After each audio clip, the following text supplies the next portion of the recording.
The famous author Stephen King once said, "If it's okay to register cars and license drivers, why is it not okay to impose similar legal responsibilities on gun owners?"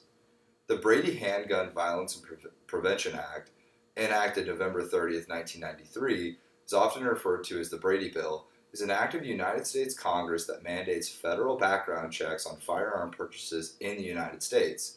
However, it does not include individual transactions, gun show transactions, or if they inherit a firearm. The cooperation between local and federal government on giving information from their database to each other is also lacking. Many organizations do not publish all of the information they have on people criminally in order for a proper background check to occur. According to Preventive Medicine, 85% of gun owners said that there should be background checks for every individual seeking to buy a gun, regardless of who wants to sell the weapon or where the transaction takes place.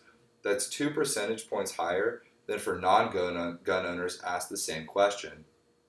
I propose that mandatory background checks include all individual transactions to include inheritance and gun show purchases, as well as all information from local and federal sources be provided openly to each other in order for proper checks to be completed.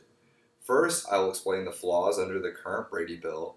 Then I will explain the lack of cooperation between law enforcement and how that is harmful. And lastly, I will explain the benefits of an expanded background check.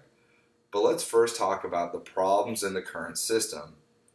According to Johns Hopkins News, currently under federal law, all licensed firearms dealers must do background checks on anyone seeking to buy a gun.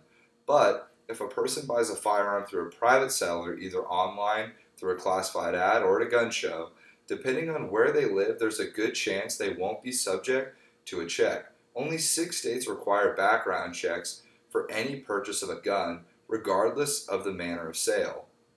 According to NPR, using 2004 data, around 18% of gun transactions involve private sellers, buyers' families members, or friends or other.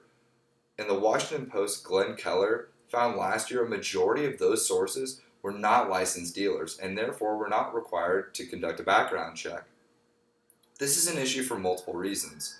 The lack of ability to account for where firearms are going and into whose hands can prove disastrous in some cases.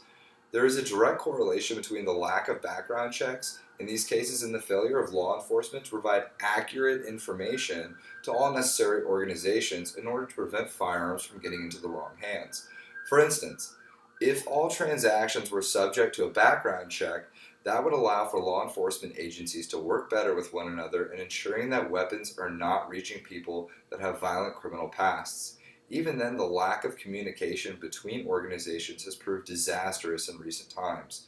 According to USA Today, the Air Force's failure to transmit the criminal record of the Texas church shooter Devin Kelly to the FBI, which would likely have stopped the sale of a rifle used in the massacre, highlights a long-standing problem with the systems of the U.S. government uses to restrict firearms and to track gun ownership.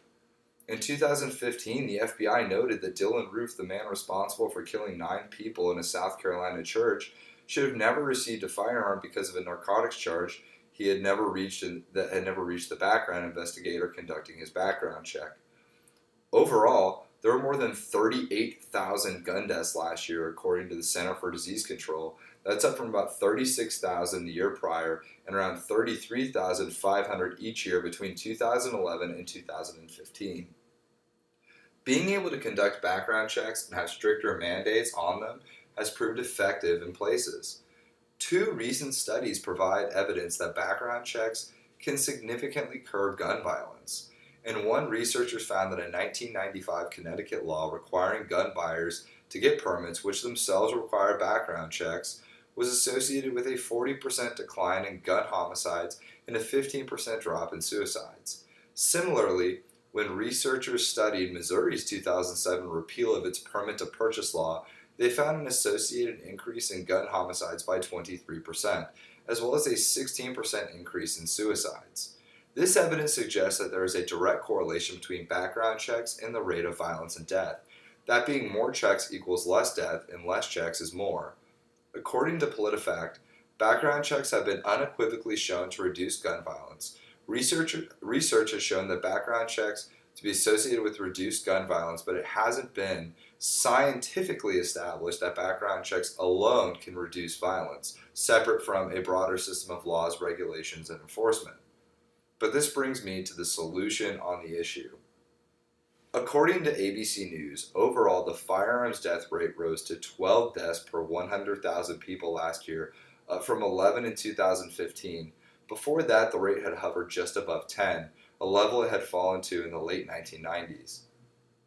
With gun deaths on the rise and the solutions like that placed in Connecticut proven to be effective, I propose that background checks be made mandatory for all transactions, individual or otherwise, and that law enforcement, both local and government agencies, extend better communication to each other in order to effectively curtail citizens that have a criminal history from obtaining a firearm.